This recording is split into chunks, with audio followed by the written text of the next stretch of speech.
Ikan-ikan kita bisa cari di sungai.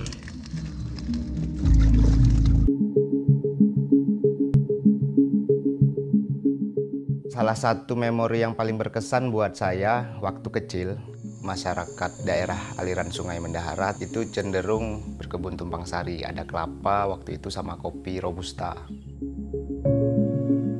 Kita tidak terlalu tergantung sama duit, karena di kebun-kebun kita itu ada tanaman palawija, tanam padi sendiri, ada beras, terus sayur mayur dan segala macam itu dari kebun. Ikan-ikan kita bisa cari di sungai.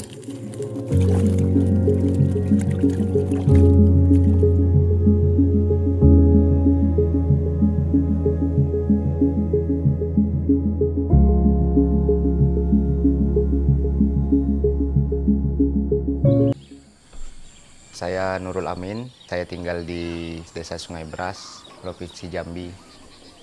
Wilayah kami ini berada di daerah aliran Sungai Mendahara, yang mana itu termasuk dataran rendah bergambut. Ada kesempatan buat kuliah, saya berangkat ke Yogyakarta. Waktu itu saya pilih teknik lingkungan. Jadi pas saya berangkat kuliah itu, sawit itu baru mulai. Tidak terasa kemudian berangsur-angsur bertahun-tahun ternyata gerakannya terlalu masif. Beberapa kebun abang juga dialih fungsi menjadi sawit. Bahkan kopi-kopi robusta yang dulu ditanam orang tua itu ditebang.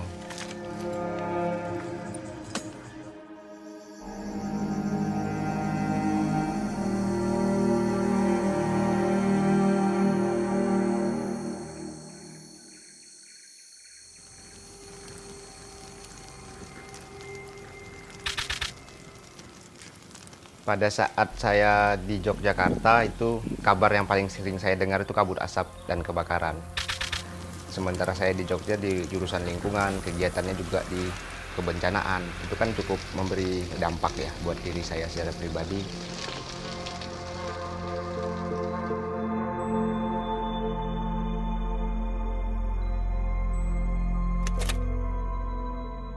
Introduksi perkebunan kelapa sawit di Sungai Beras sangat mempengaruhi pola konsumsi dan pola ekonomi masyarakat.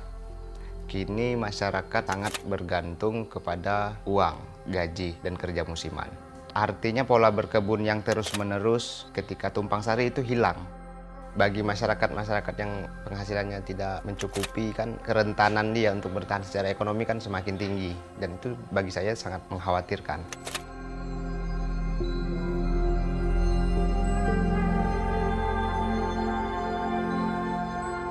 Sekitar tahun 2017 setelah saya selesai, saya akhirnya punya portfolio untuk kerja di hotel.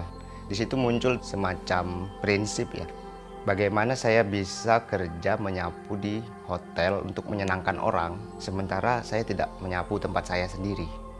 Karena sudah terlalu lama juga di Jawa kan, akhirnya saya putuskan saya kembali ke Jambi dan menetap di kampung halaman.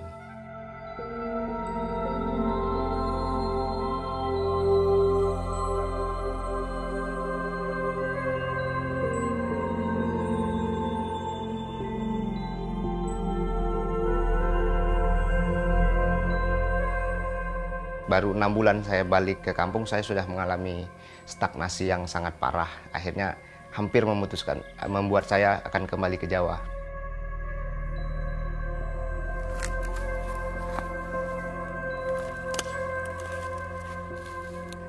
Menurut perhitungan saya waktu itu yang cukup bisa saya kembangkan adalah kopi. Memori saya tentang kopi sebenarnya ada sejak kecil.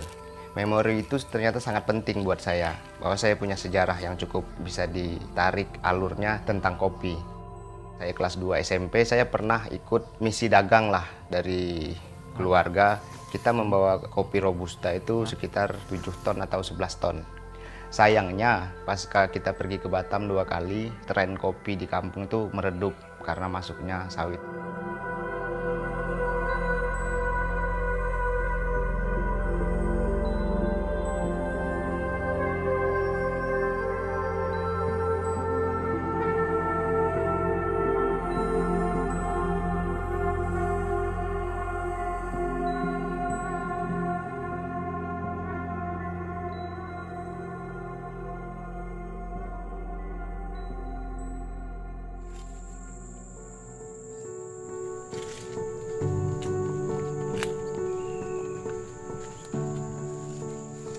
saya mulai bereksplorasi, berproses untuk mengangkat kopi Liberica.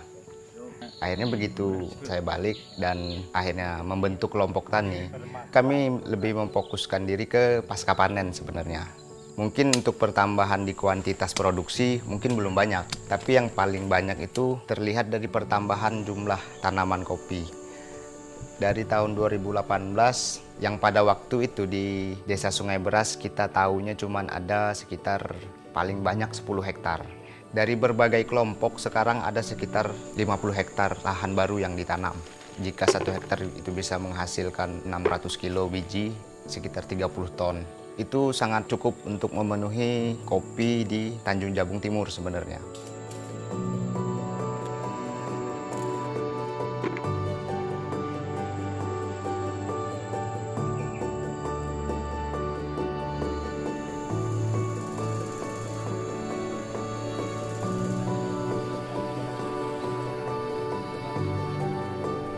Kenapa akhirnya secara sukarela sebagian ada yang mau melakukan tumpang sari kopi Liberica dengan pinang, dengan kelapa. Karena apapun yang namanya monokultur kan sebenarnya sama aja. Masyarakat juga sudah cukup bosan, cukup berpengalaman gitu. Satu komoditas anjlok dan di kebun mereka cuma ada satu komoditas, amburadulnya dapur itu akan langsung terasa.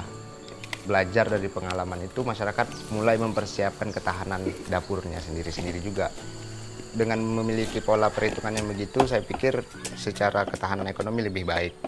Itu kan sebenarnya sebuah perkembangan positif yang berakar dari pengalaman jatuh bangun dia bereksplorasi di lahan gambut.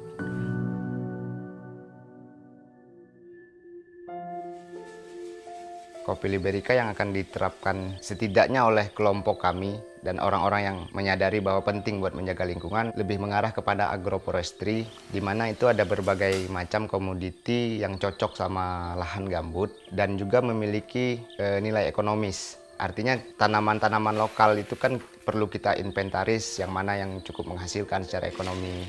Bisa juga kita hitung berdasarkan waktu panen, ada yang tahunan, ada yang bulanan, ada yang 6 bulanan.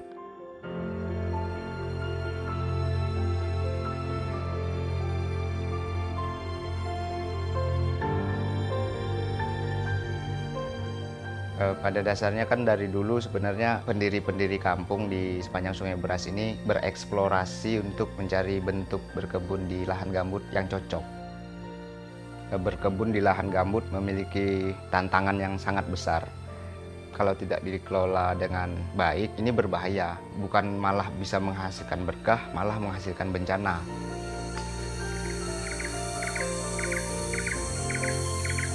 Sebagai putra yang terlahir di Desa Sungai Beras, baik saya maupun generasi muda yang lain itu punya kewajiban untuk terlibat.